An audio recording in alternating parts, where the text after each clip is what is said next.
What is death? Is it the end? Or is it the beginning? And what is life? What is this thing we call life?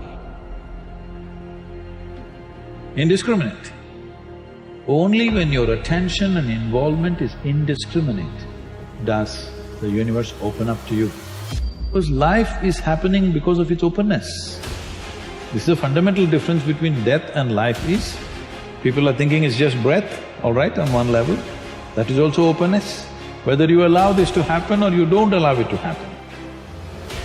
Whether you did it consciously or unconsciously, but it's happening, isn't it? Openness is on every subatomic particle, is in communication with everything. That's why this is going on. Breath is happening, so much is happening in connection with everything. It is only in openness you're alive. As you close doors, you're dying in installments. For now, what you want to focus on is you're hopelessly average. Amazing. And now it's about recognizing that the average human being is designed to learn and grow and to get better. And so now it's a question of how do we put enough time and energy into something to actually get better at that thing? And that really is the key that we want to focus on. I think when you feel stuck or dissatisfied in your life, it's a signal. And it's not a signal that your life is broken. It's a signal that one of your most basic needs are not being met. Your need for exploration. Everything about your life, about your body, grows. Your cells regenerate, your hair, your nails, everything grows for your entire life. And your soul needs exploration and growth. And the only way you'll get it is by forcing yourself to be uncomfortable. What's the most important key to success? I think it's hunger. It's not getting satisfied. A hunger that doesn't go, a hunger to learn, a hunger to grow, a hunger to serve, a hunger to give, a hunger to create breakthroughs. Most people are hungry until they make a certain amount of money and then they get comfortable. And there's nothing wrong with that, but it's not about the money, it's not about the business, it's about your growth. Because every one of us either grows or dies. People ask me all the time, what does it take to be happy? I say one word, progress. Progress equals happiness, because achieving a goal feels good for how long? A week, a month, 3 months? And then there needs to be something else. And the reason for something else is because you gotta grow. The only thing that I think people should fear is standing still. So I've often said that running 1,000 miles an hour in the wrong direction is better than standing still. Stop waiting for something to move you and move yourself. Every day, move yourself. In the morning, move yourself. In the afternoon, move yourself. At night, move yourself. Be very intentional and very deliberate about moving yourself. Pleasantness is the choice, isn't it? So why is it so much unpleasantness is happening in human experience? Because we never took charge of the inner dimension. We believe by fixing the outside, everything is going to be okay. In the last 100, 150 years, with the advent of science and modern technology, we have fixed too many things on the outside. If you fix any more, there won't be a planet left. Yes, definitely this has brought much convenience and comfort to our lives. In every way, we are the most comfortable generation ever. You agree with me? I know you have series of complaints about how things are not okay, but we are the most comfortable generation ever before on this planet, isn't it so? But we cannot say we are the most joyful generation on the planet, we are the most loving generation on the planet, we are the most blissed out generation on the planet, definitely not. We are complaining like crazy about everything, like never before. This is because we fixed the outside. Comfort and convenience has happened, well-being has not happened. If your interiority was handled by you consciously, you would definitely keep this in a blissful state. So is bliss the goal of life? No. Bliss is a necessary condition for life to flower to its full potential, otherwise it will remain constrained. How to address the larger issues of my life? There are no large issues in your life. What is the large issue that you're talking about?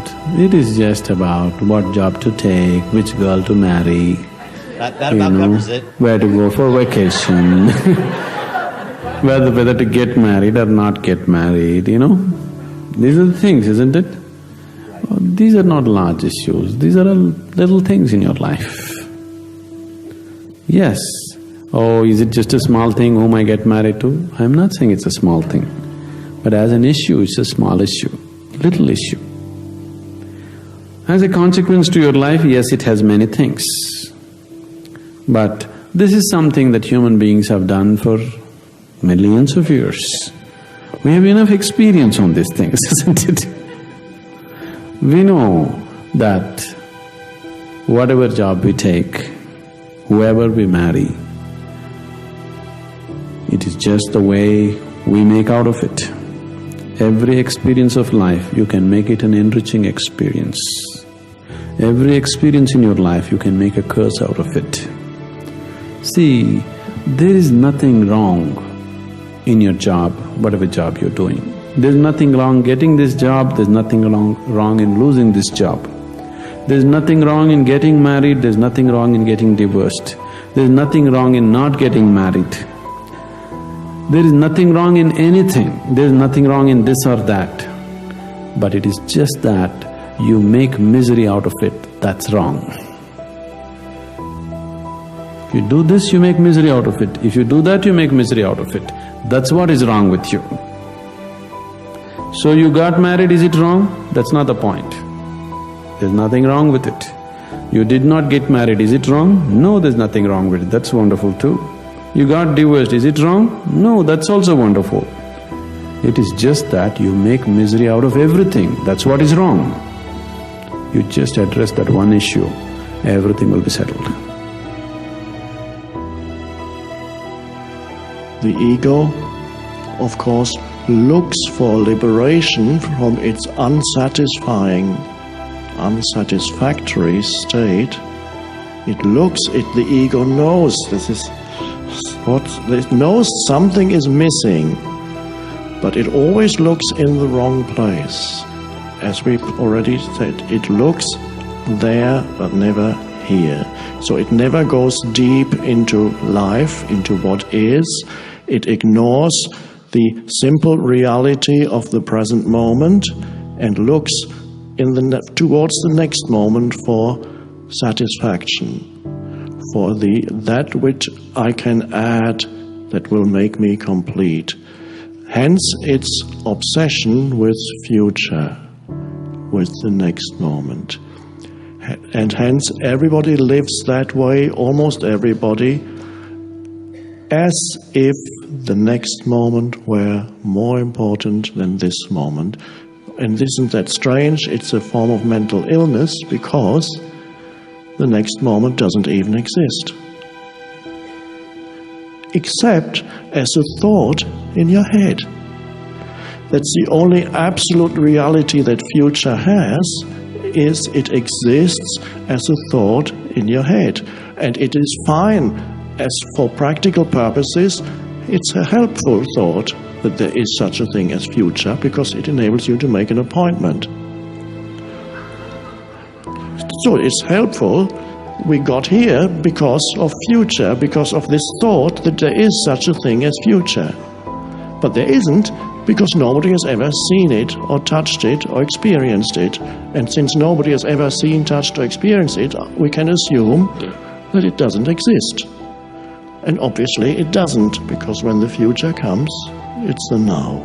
The next moment comes that you wanted to get to, and finally you get there, and it turns out, oh, it's the now again.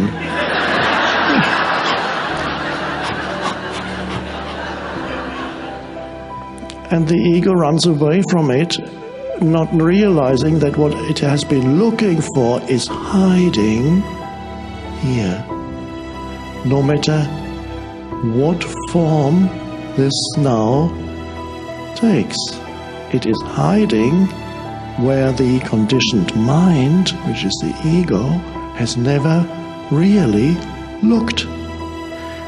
It always made the now, at best, into a means to an end, okay, this now, I need this now because it enables me to get to that more important moment, which is the future. Okay, a stepping stone, best of times. Or the ego had reduced the now to an obstacle. And for some people that is their normal existence. Every day long, whatever comes into the now, they look at it as an obstacle. Get out of the way. I want to get there. Every person that comes in, no, I want something else. The ego always wants not this. It wants to use this to get there. It wants to use every person that comes into now to get there. So every person the ego meets, okay, are you going to enable me to get to the next more important moment? How can I use you to get where I want to get to? The now is made into an obstacle. Or for the people who are very strongly identified with the egoic mind, they make the now into an enemy. Continuously complaining, it's never enough. They should, why don't they? This is never. Well, they can go into the most wonderful place, and after 5 minutes, they found the one thing that's not working as it should, and they're complaining. Yeah, they should do something about it. If not, I'm going to do something about it.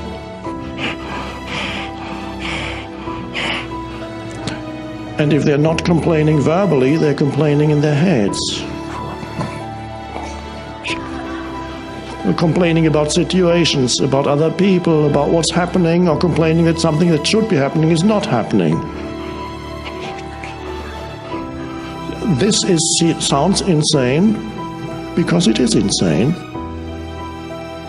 But it is not nothing personal. It is not recognized as insanity because it is fairly normal. And if it's normal, then it's not recognized as an illness. So that is the dysfunctional state of consciousness that is condemned to perpetual discontent.